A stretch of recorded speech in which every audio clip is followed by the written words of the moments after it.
This is such a tranquil spot. We'll be like, do you want to go out to the wildlife viewing platform and sit for a little while? So we come out here and sit in the rocking chairs. So her goal with this spot was to kind of close it in and make it like a cozy garden room. Hi, it's Steph, and today I'm with my friend Catherine in her beautiful garden. And Catherine and I met through Garden Club. So we live in the same town, and I met Catherine through Garden Club, and we've quickly become friends and swapped plants. And today she's agreed to give us a tour of her beautiful garden. So we're going to walk through and check out Catherine's gardens. We'll start right here, walking into Catherine's garden through her driveway. And the first thing I noticed was these really pretty white aliums that you have here. I don't have these in my garden, Catherine, so you might have to maybe think about sharing a little piece with me if you ever dig some up. Be happy to share them. That's the wonderful thing about all our garden friends. We share lots of plants with each other. It is fun. Look at how many bees are on these aliums here. Now, do you know what variety these are? I don't. Somebody had some and we admired them, and they said, take what you want, and you did. Dug them up. I love them. They're so pretty because they're more dainty than the, say, Millennium allium that I have in my garden. And I really like kind of how tall they are as well. So pretty. They almost look like Orlea or like lace flower from afar. Very pretty. Mm-hmm. And these are some of the Millennium that I shared with you last year. Yes. Oh, look, they're doing well. They like it right here. It's very hot. This is the west side. And I think hot and dry. This is what they like. Yeah. I agree. And do you find that the bunnies or the deer touch them? No, not at all. That's good. That's big. That is big. And Catherine will show us some of the spots in her garden where she has a lot of deer pressure and what she's had to do to combat that. But this entryway looks gorgeous. You've done a beautiful job. Look at this like pergola and arbor. This is hops vine. It's been here for a few years now. It dies all the way back. And I had some caterpillar problems this year with it, but it's just, I just love these. The pods? The little hops berries and stuff. So it's hops, you said? Yep. And so when they're nice and fresh and green, you can add them to arrangements and stuff too. Oh yeah, they make a pretty filler. Mm-hmm. Very cool. I don't make beer. That was actually going to be my question. Do you make beer with them? But you did grow it up and around your arbor. Now, is it perennial? Does it come back every year? Yep. Dies right back to the ground and comes back. And every year it comes back bigger. So you only have to plant it once. Yep. And it didn't do quite as good on this side. It likes that side better. So does it get more sun on that side? Yes, that's so southwest. So it just beats in here. And it gives us a little shade on the porch because that's good. We need it on this side. Yeah, I think it makes it feel like nice and intimate too. I really like that. And you have a beautiful arrangement of pots. And you have, so this is what inspired me to grow some of this in my pots next year. Gara. Look how pretty this looks in a container. You have coleus and some cosmos that have to bloom. And even dahlias. Are those your Thomas Edison dahlias? Yes, they are. Oh, they're so beautiful. Catherine actually shared some Thomas Edison tubers with me, and they're doing really well. But it looks so nice. Do you have it in a container? That's in a container. And on this side, this is a salmon pink one, also in a container. Nice. Container growing them is nice because it makes it easier to dig them up at the end of the season. Yeah. Right? And I think, They're like pretty. I had extra tubers, so I just stuck them in pots. Yeah, and, it looks so nice. Because every year you get more. You get more. Do you take cuttings of your coleus and try to overwinter them? I know some people do. And does it work? Yes, especially these are like the more vigorous kind, the proven winners ones that really perform so well. So it's worth doing. And it's just so easy. You can stick them in a glass of water and leave them there for like 2 months before you plant them. And they'll be fine. Yeah, they'll grow lots of roots, and then eventually you plant them and get them through the rest of the winter, and then you can take more cuttings in the spring, and then you don't have to buy coleus again. Yep. Do you, after you root them, do you plant them in soil? Yes. Well, I let them suffer. My husband says I torture them because I leave them in water for so long, but and they don't get mushy, like the stem doesn't get mushy? No, you need to change the water Pretty sometime. often, yes, yes. And I see that the gomphrena seeds that I shared with you have done really well. Yes. This is the snow white gomphrena that I grew last year on my front walkway border. And I had shared some of these seeds with Catherine, and look how beautiful they look. Now, these are super drought tolerant, so they hardly need any water. I find that in my garden, nothing touches them. No bunnies and no deer. No deer. So really good. And you can see, talking about the deer, that Catherine has had to put up some of this black netting, which thankfully, it's hard to see. So that's good because it disguises well. Because I had Casablanca lilies that bloomed back there and some other kinds of lilies. And other years, the deer just walked up and eaten them. So this year I had lilies blooming. Yeah, and the baptisia is humongous. Look how big that is.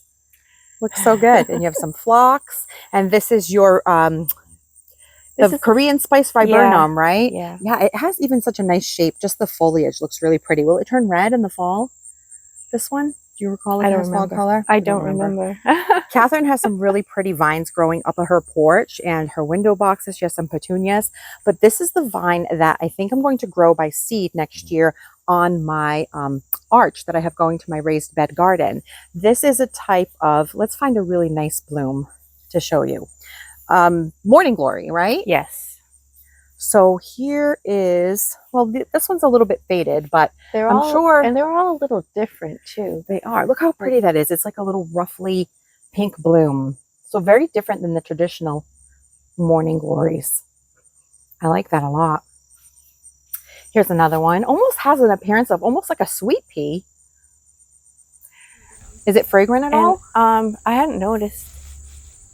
But what is great is they bloom very soon after they've started to grow. The blue ones, you have to wait for a long time. They only open in the morning and close at night, right? Do these stay open all day? These, yeah, they like, there's so many buds on them that you don't even notice, like, that there's gaps in the blooms. Like, yeah, they vined up really nicely up your porch. Yeah, so I'm going to go with this one next year and maybe some kind of cup and saucer vine. Mm-hmm. Yeah. This is called Morning Glory Split Second. Split Second. Mm-hmm. I will list that in the description of the video so that we don't forget. Okay. And that I can order some of these seeds. Do you have a favorite place to order seeds? Because I know you grow a ton from seed. This year I ordered some things from Baker Creek, which was different, but they had some unusual things, so I enjoyed it. But I also Select Seeds. Yes, they have good ones. A lot of things from Select Seeds. I order from both of those places as well. Mm-hmm. And Catherine also has this huge Tithonia, or Mexican sunflower, that the bees love. And we were talking about how this plant was only supposed to be how tall, Catherine? 2.5 feet tall. Clearly not. It is at least double that, if not triple that. But the pollinators love it. And I think I'm going to grow it next year as well. So Catherine has a beautiful garden in the back here that has a ton of dahlias. And we'll do a quick walkthrough, but she's also a great vegetable grower because she gives me the most beautiful and healthy looking tomato plants. I can never get them that nice, Catherine. They look awesome and they taste great. But let's go take a quick walk through your dahlia garden. Okay. So is this your ketchup and mustard right here? Well, you know, that came from one of our garden club friends. Yes. And I didn't know what kind it was. I think that's what it is. So I just labeled it large yellow with a bit of orange. With a bit of orange. But I'm pretty sure that it is ketchup and mustard because I have it in my garden as well. But the way that you organize your dahlias, they look beautiful. This is a great way to support them. I've done this year too. And I tried trellis netting here. Yeah. I tried to stagger the colors. These salmon, I call these salmon pink. They're beautiful. They've sort of outshone some of the other varieties. They're very prolific. My guess is that you'll have a lot of these to spare as well because the Thomas Edison, when you showed up at Garden Club with a bucket of those, man, did you have tubers. And that was from one order from a catalog where, you know, you have like 2 or 3 in the catalog order. Yeah. And over the years, they've just multiplied. Keep multiplying. This one is stunning. Look, you have some on this side too. And then look at this gorgeous yellow one. Is this Kelvin Floodlight? Yes, it is. Oh, this is beautiful. And I got this I think I got it from Walmart this year. See that? And sometimes you get some pretty things. It's so, it's had so many blossoms and I've got at least 3 of them. And I'm Gorgeous. just so impressed by them. And I'm glad that some of them aren't huge, because you can still use them in arrangements. Yes. These here you have to use as a standalone, right? Yeah.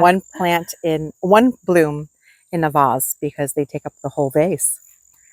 So pretty. And here are all your, oh, you have more. So it comes with a couple of tubers.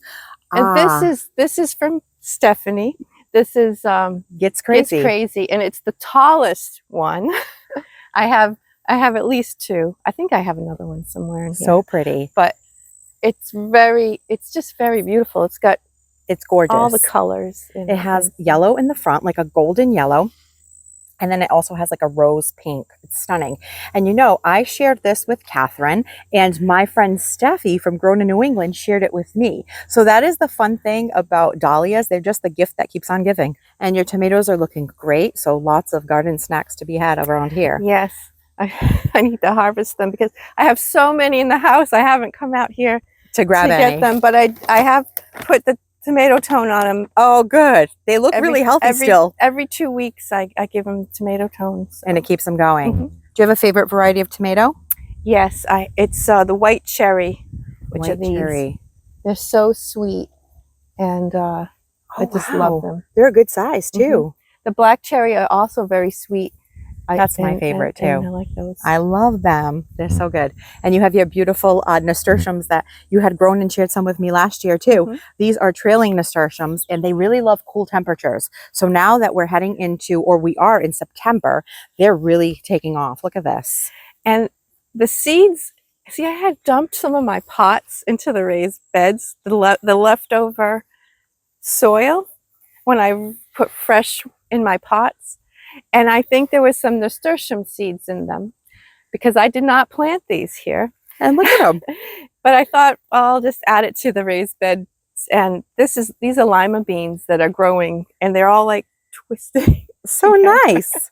And you have your ground cherries over here that you said was one of your husband's favorites, right? Yes. Yeah, I like them a lot too. They're pretty sweet. They're like little garden candy.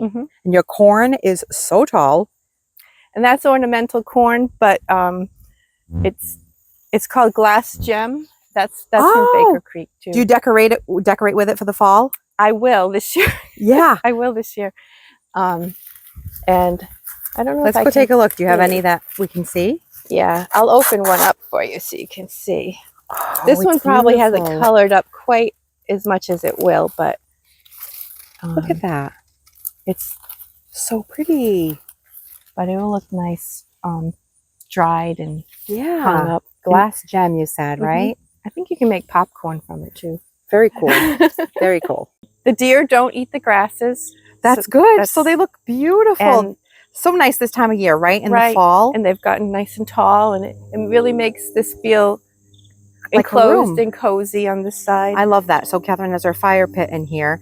So her goal with this spot was to kind of close it in and make it like a cozy garden room. And I think you're achieving that with your row or your wall. Let's say your living wall of the grasses, the ornamental grasses.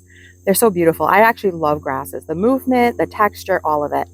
And I can see your netting again. Netting. Yes. So I think it's great they use black because it's not that noticeable. But this just goes to show that Catherine has a real issue with deer in her garden. And so she's had to really net off things, and just spraying wasn't enough to keep them away. Deer love the summerific hibiscus. They do. I spray mine. So I've had it covered quite a lot. This had insect damage this year. I did too. I had terrible issue with sawflies. I'm pretty sure it was sawflies. And it was awful. The little caterpillars. It was not great. So mine looks like this as well. It's pretty, the leaves are pretty damaged. And this is a hydrangea that might have bloomed earlier in the season? Yes, that one blooms in July, and it's all done. It doesn't last very long, but it does have a nice leaf structure to it, so it looks nice even when it's not blooming. Yeah. And your anemones? I have these as well. I got them from Garden Club. I don't think the deer would bother them, but they were here, so they got caught up in the netting. Yeah, they just got screened off by default. I love how you have some celosia over there. Did that self-seed? No, I planted that. I have it in a few different places. I started it from seed this year, and trying to see where I haven't grown it before to see where Yeah. it would. Where you could well. put it. You know what you could do with that is cut it and put it with some of those really pretty peachy pink dahlias. They'd make a nice arrangement. Oh yeah. You could put that in the next one you bring your mom. Okay. Yeah, that's a good idea. See how you like that. Holy, look at this bug. Is this like a wasp? Look at the size of that. It really likes this hydrangea. This hydrangea, so Catherine has 2 of these hydrangeas here. And I initially thought they were the Pinky Winky based on the sheer size of the panicle. It's got to be, I want to say this is a solid 8-foot tall shrub, at least. These 2 shrubs here, and they're gorgeous. Now, what did you do with these? Because you said they got caught up in rain and they weren't looking their best. Last year they were all droopy, and we had them propped up because they are really pretty, spectacular. Beautiful. But in this fall, I cut them out a little bit, and then this spring I cleaned them up really just to some strong branches, and they were like this high. And I thought for sure they would be a short year, you know, like with them recovering. But yeah, all the rain, they really rebounded well. And they are a magnet for pollinators. I can't even believe how big those panicles are of this hydrangea. They're huge. Each panicle is a solid 12 inches in length, if not longer. For like comparison to people. Yes. They're gorgeous. Beautiful. And then you just have a little drift of, you've shared this plant with me in the past, and I loved it so much that I grew it myself this year too. The Blue Horizon Ageratum. Yes. Yes. Look how pretty this vibrant purple is. It's like a lavender. This also looks really nice cut in flower arrangements. So you could put some of this, some of that celosia, and some of those dahlias. Yeah, so good. This year I'm really, really getting into the cut flowers and just making myself happy with pretty bouquets all season long. This is a little bit left of the plant you gave me. I just can't remember right now. Oh, forget-me-not. Forget-me-not, right. Very nice. It's a little bit still blooming, I guess, because it's in got a little shade this time of year, but it's so pretty, this blue. It is pretty. I left on my trip and I hadn't planted them out and they fried accidentally. So now I'm going to start some again for next spring. I did winter sowing with those and they worked really well. Oh, that's good. And there's the feverfew you gave me too. Yeah. I've been deadheading it. Needs more deadheading, but it's still, the foliage looks really good. It's really pretty. And I think that sometimes those are winter hardy. It's possible that if it's in a little bit of a microclimate, it might come back. Oh, and I see that you have more Gomfrino over here and some alyssum and even some of this lamb's ear. Is this the Helen von Steen? It is. Yeah, it's my favorite too. It's got really beautiful foliage. The deer and rabbit leave it away because they don't like their texture. And they combine so beautifully with so many different other perennials. So it makes a really great ground cover too because they get pretty wide. And this is lemon thyme here. Does it smell nice when you run your fingers through it? It does. And I thought it would look nice around the rock. I agree. So it looks very nice. And I'm hoping it'll like eventually spread and fill in all around it. I'm sure it will. Does it have a flower? Some of them have little pink blooms.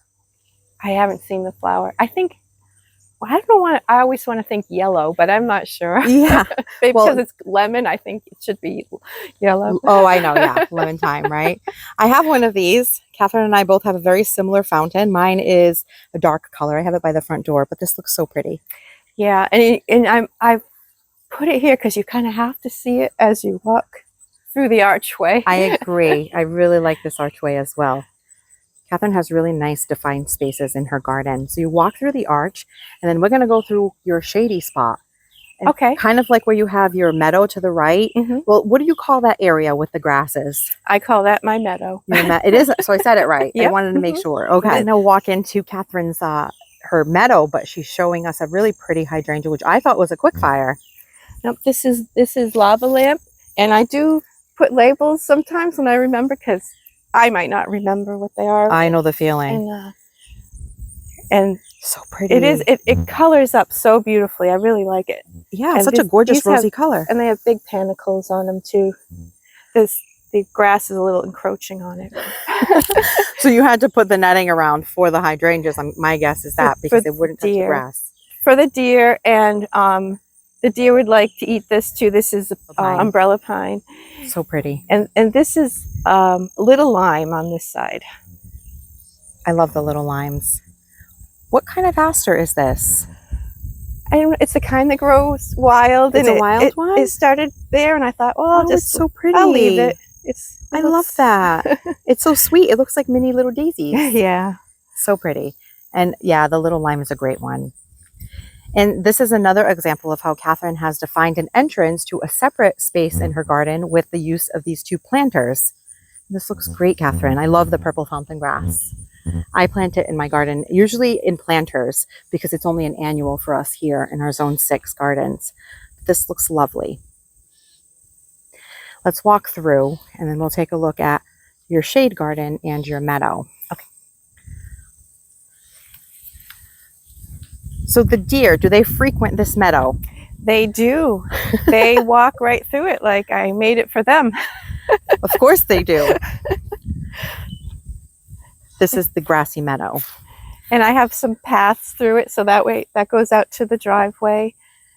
Very and nice. There's another path to the willow tree that's out there. Oh, I love your willow. This is a wet area right in here. And willows love that. So when we've had the rains in the spring, it was the willow tree was basically sitting in a puddle. So whatever grows here has to like to be wet. It has to, and willows do. This dreamy spot here in Catherine's garden. How did this come about? I asked my husband if we could put a pallet walkway on this rocky area near the pond, and he came up with something so much better than I could imagine. Oh, so, it's lovely. So we have this made out of pallets, and this is full in the springtime. In the summers, it goes dry quite often, but there's frogs in there. You can hear the frogs. Oh. And you can, if you sit in the rocking chairs, you can see the birds and the wildlife and stuff. So we call it the wildlife viewing platform. I love that. This is such a tranquil spot. We'll be like, do you want to go out to the wildlife viewing platform and sit for a little while? So we come out here and sit in the rocking chairs. I love that so much. And I love that he was able to make this for you. Catherine's husband is a very skilled carpenter. So he's actually working on a little project for her in her other garden that we'll maybe get a little peek at. But this is lovely. So peaceful.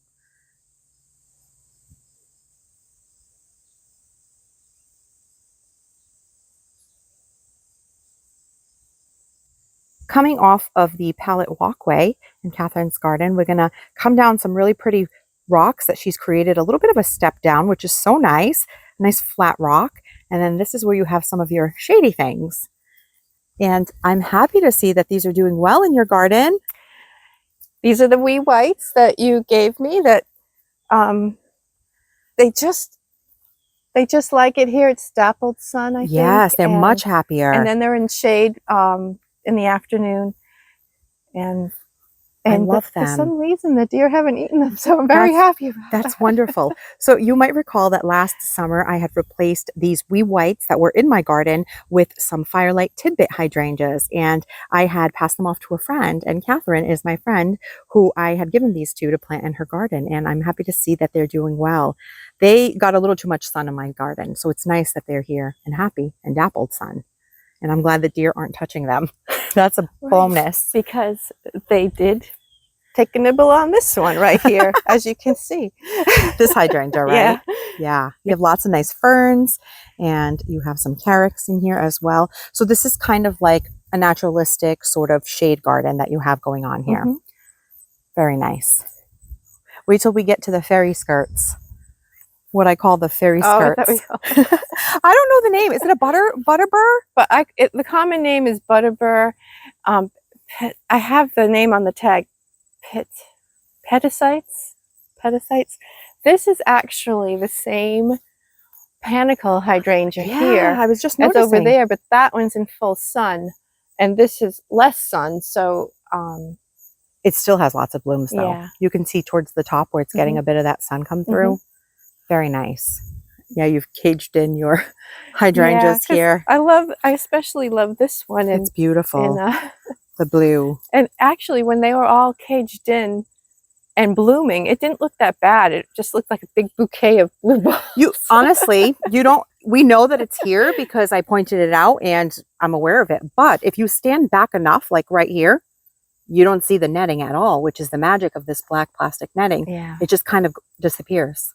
So if anyone has an issue with their plants, while it isn't fun to have to create these types of barriers, they are effective and you don't see them that much. So it wouldn't affect the aesthetic of your garden a whole lot. These are plume poppies. They reseed themselves a lot, and they get quite tall, but back in July, early July, I cut them down a bit. So they got half the size, and I like this better because it doesn't block the things behind it as much. I never heard of those. So you call them what kind of poppies? Plume poppies. Plume poppies. And they have what color blooms? Well, they sort of just do this. This is their plumes. Oh, very nice. Catherine has a lot of fun and unique plants in her garden. And I think part of this is from just being in the garden club for so long. Everyone has a lot of beautiful plants that we swap, and it's great. So if you have a garden club in your town, I highly recommend joining. It's so fun. And other people, like an elderly friend of mine gave me this. This is Simifuga or black cohosh. Oh, yeah. And it likes the shade too. So these will have like bottle brush blooms when they open up. Snake root, is that another name for it? It might be, yeah. Yeah, very nice. I should learn the Latin name, and then we would know for sure that. No, I think you said it correctly, the Simifuga. I believe so. Yeah, I think I called it the wrong name. So this here is the fairy skirts, the butterbur. Look how interesting this is. They look like ginormous lily pads. What a unique plant. Is that the name of it right there? Pedicites. Pedicites. Looks like petticoats. There it is. Pedicites butterbur. So if you have a spot in your garden that is maybe on the outskirts of the garden where you need to fill up some space with something interesting, check this out. So pretty. What kind of conditions do these like? Moist? They like water, but I think you could grow them in the sun if they had enough water too. Yeah. Because I have seen them. I think they get they're smaller, but they still look. The foliage is so interesting. You know? It really is. Especially earlier in the season. Now they're a little bit more beat up, but you know, like for most of July and August, they looked pretty fresh. So. Yeah, very pretty. And we're going to walk over to your other border, which is the beautiful cottage garden. Okay. So here in Catherine's cottage garden, she has some dahlias that you started from seed. Is there any that you think you're going to try to save the tubers on? I do, because there's some beautiful shapes and colors in here. And I've said to my husband, oh, I like that one. And he's like, oh, I like that. He likes the really dark red ones. Oh, I see it right around the corner here. And there's some pretty, like that fuchsia pink. And there's some double ruffled ones, but they're all open-faced ones. Yes, they are. They were like single petal. They were seeds from Aranette Florette. Oh, was it the bees mix? This is shooting stars. This is what this variety is. But I might try another variety. Yeah. Well, depends on how many dahlias I can store for the winter. So I will tell you that I've heard this a ton from people who grow dahlias, and that the seed growing of dahlias is very satisfying. Plus, you don't have to store the tubers. Every year, you just throw down a packet of dahlia seeds, and they just become an annual, and they're really satisfying because you get such a beautiful array of colors. And it wasn't harder than growing any other seed. And so wonderful to have the color this time of year. I agree. We're in September after Labor Day, and to have this much color is such a gift. I agree. And there's your platform that your husband is working on. What's going there, Catherine? That's going to be a little shed that's going to look like a little tiny little house. Same colors as my house. It'll be gray and white, and a few windows and window boxes. And it's just a she shed. Yeah, and I told him I just want it to be a shed that's almost like part of the landscape of my garden, like just built, so I can make a garden around it. It's the reason for that shed is so I can plant around it. Yeah, you know? And you already have a great start to that. And this is going to look lovely nestled in the middle of all of your beautiful flowers. Now, Catherine is also growing a beautiful gomphrena this year that I am going to grow next year for some containers. And you told me the name of this. Let me see if I can remember. Buddy Boy or Buddy Purple? Buddy Purple. Buddy Purple. Look at these. Gorgeous. They are a shorter stature than the Atomic Purple that I'm growing this year, which I grew the first year. I grew Atomic Purple from Baker Creek. Last year, I grew the Snow White. that I showed you earlier that I had shared some seeds with Catherine. And this year I'm growing the atomic purple again, but they're much taller. And this buddy purple is a shorter stature. So this would make a great container plant. And you know what else I love about them? They're drought tolerant. So if I put them in a container, they would not need as much water as some other plants, which is great. I can't wait to see your she shed when it's done. You're going to put a little couch or something in there, or is it going to be like a potting bench? I think it'll have some place comfortable to sit at the very least. Yes. And maybe we can have a cup of tea or coffee and look at your flowers. And maybe I'll have like magazines of gardens and things in there. All of those magazines that we get over the winter when we're trying to get through to the next season. Oh my goodness. Look how many ageratum plants you have in this area. And I grew these from seed as well. Yeah. Very easy to grow, and they just produce so well all summer long. They don't ask for much, and Stunning. boy, and they've looked good for so long. They're starting to get a little bit wide. You know, and this would be the perfect time to cut some back and use in flower arrangements, right? Yeah. So good. They look so good. And your marigolds, those are the same ones I'm growing this year, the sugar and spice, the white ones. Very pleased with those. Yeah, they're like a creamy white, almost like a buttery yellow. They look really good. Very pretty. Oh, and look at your verbena. This is stunning. And you have some really pretty cosmos back there. Are those the apricot?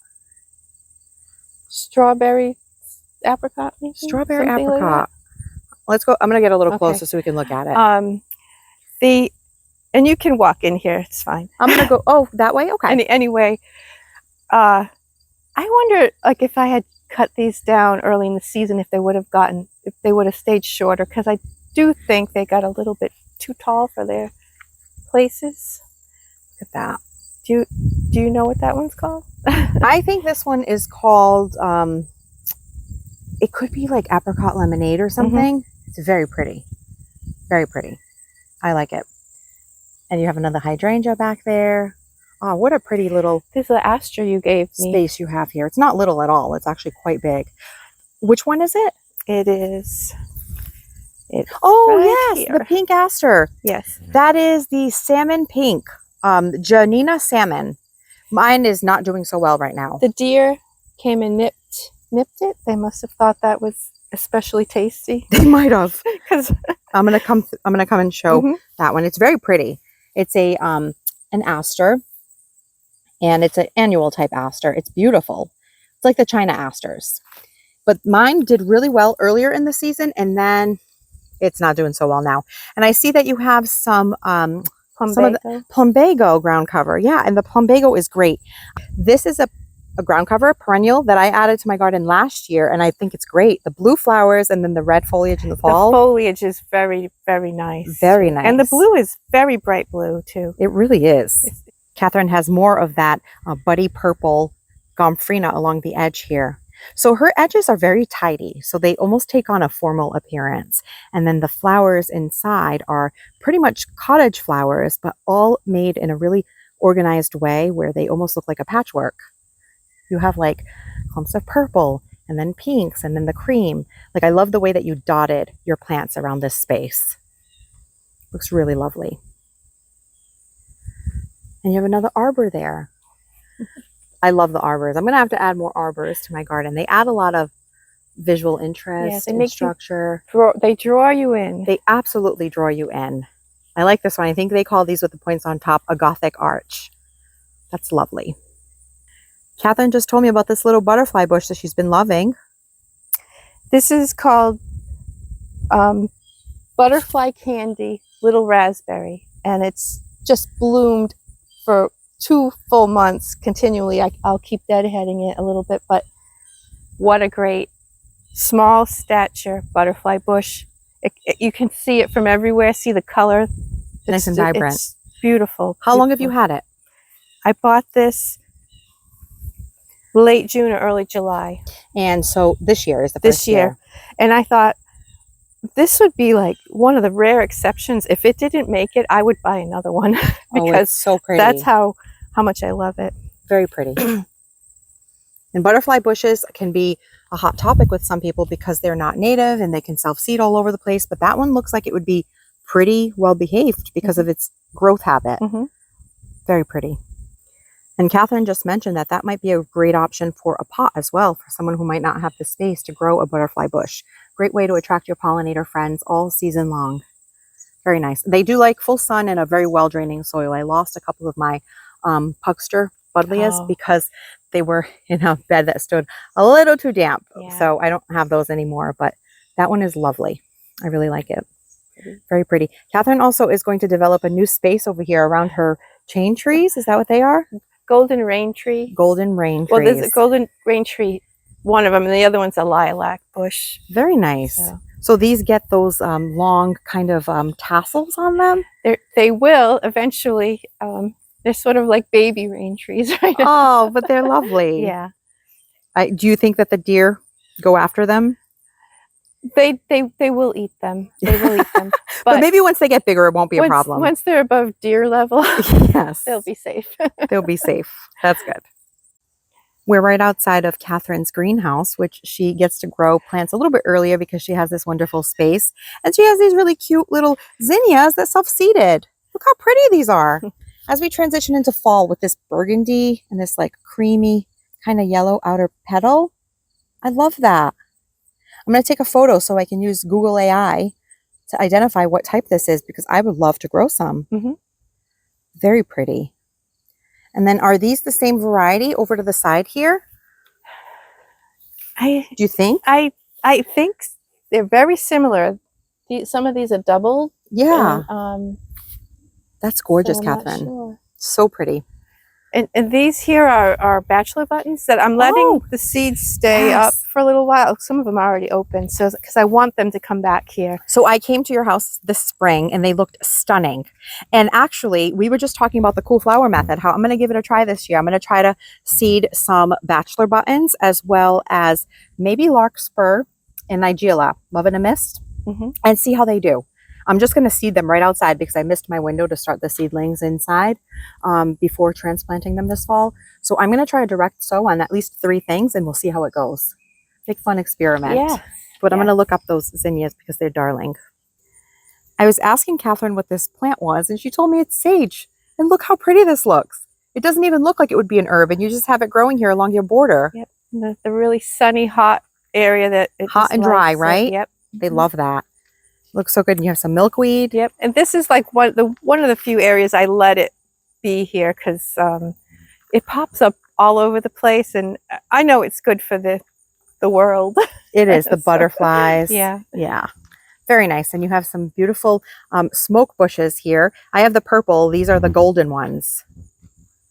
They're very vibrant in spring. When I came by, they looked gorgeous. Yeah, that chartreuse color. Very bright yellow. Catherine's petunia in this hanging basket that she calls it her ice cream cone basket or hanger is looking really lovely. Now I find that petunias peter out for me a little bit in the heat of the summer. So this one is looking like it's picking back up now in the fall, now that the temperatures heading into fall, we're not actually there yet, right? But as the temperatures start to cool, there's tons of blooms on this. Which one is this, Catherine? Vista Snowdrift. Very pretty. Mine, a couple of mine, I have the latte growing and the honey. I found that they had a little bit of budworm damage. So I had to spray them with BT, but this looks lovely. I think it might like this little bit, just tiny bit of shade you're getting here. And then it gets west sun in the afternoon. So it does get hot right there. So perfect. I can't forget to water it. Right. It'll dry out quick, especially in those coconut core type liners. That's why this. Oh, yeah. You have your watering cans ready to go. I'm still looking at Catherine's plants and look at the leaves on this nasturtium. They look like ginormous lily pads. Look at this. So pretty. And there are some of your yellow nasturtiums at the bottom there. These even self-seeded in Catherine's window wells. There it is. That's a pretty way to dress up window wells, isn't it? Look how beautiful that looks. Catherine has this little station here that I thought was her cutting station because I saw some of her rooted coleus. And she has a really pretty head planter. I've been talking about wanting one of these all season. Look at it. I want to find one that's a little bit bigger because I don't want to have to water it too often. But I think the way you have it planted with, is this a type of succulent? I don't know. It's pretty though, whatever it is. And is this oxalis? That is. It's blooming. So sweet. It's got two kinds in here. So Oh, it's look got at that. white ones too. White blooms and purple. And you already started with your coleus cuttings. Yeah, I think it broke off. And I think the same thing for this one too, which I need to put some more water in there. And they're different. They're easy and they're very nice. Put them in some dirt and they'll last till frost, or if you bring them in. Yeah, and what's great about this is it gives us a little something to keep us busy throughout the winter months, right? Keep us entertained when we're missing our gardens.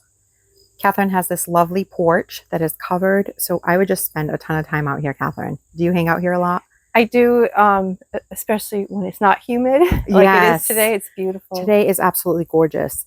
And those ferns, you used my method of buying one and dividing it into two. Mm-hmm. And look how beautiful they look. Yeah, so good. It was very good advice. I've used that on other projects too, Steph. Oh, good. I'm glad to help.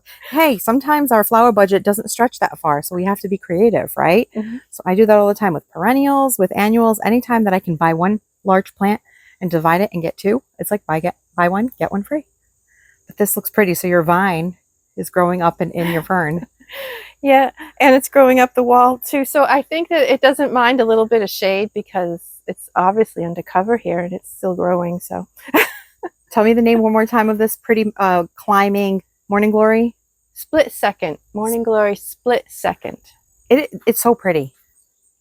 It almost, like, I think I've called it something else before, like maybe like a sweet pea, but it almost could look like a columbine, like the petticoats one, you know, like the frilly ones. Very pretty. Oh, there's a bunch right here. Look at this. Isn't that stunning? Love it. So I'm going to grow this one next year on my arbor in the raised bed garden. 100%. If you are able to collect a couple of seeds, I would love to have just a couple to try them out. You have a lot growing here. How many? One on each post. 1, 2, 3, 4, 5. And I had, I think I might have, I wanted to do the two posts that don't have any on them too, but I think I wasn't 100% successful at the very beginning. Yeah, but look, it's starting to wind over and attach itself to that post. So who knows? Yeah. With a few nice days, you might end up with that one covered as well. Looks beautiful, Catherine. Thanks. Very nice. So I want to thank you for sharing your beautiful garden with us today. It's been a pleasure to be here with you on this beautiful morning. Thanks, Steph. And I will have to visit with you again soon. Thank you, everyone, for spending your time with us, and we'll catch you in the next one. Thanks for watching this video. If you liked it, please hit the thumbs up button. And please consider subscribing so you don't miss any of my future videos. And we'll see you soon.